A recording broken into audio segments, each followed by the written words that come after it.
Hi guys, welcome to another video clip of mrlopezclasses.com. Today we are going to continue with the analysis of the oil sample. Now we are going to check what are the metals that I recommend that you need to pay attention. Sulfur. What happens if the content of sulfur is too high when you receive the report of the analysis of the oil sample? Okay, you have high content of sulfur in those four elements. In the pistons, if the pistons are in aluminum, in the camshaft, in the cylinder liners, and on the valves. The high content is on the pistons. Aluminum pistons, in the alloy of the piston, they have 11.5, practically 12% of that weight is sulfur.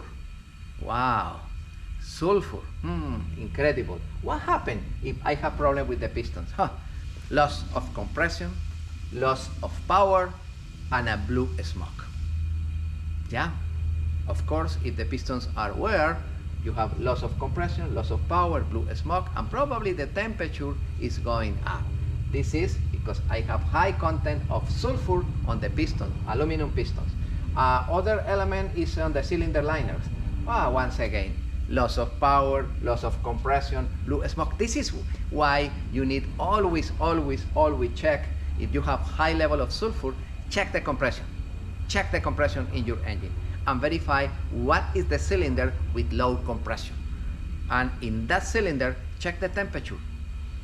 Check the temperature. Verify if you have blue smoke. All right? And this is the analysis of sulfur in the oil sample.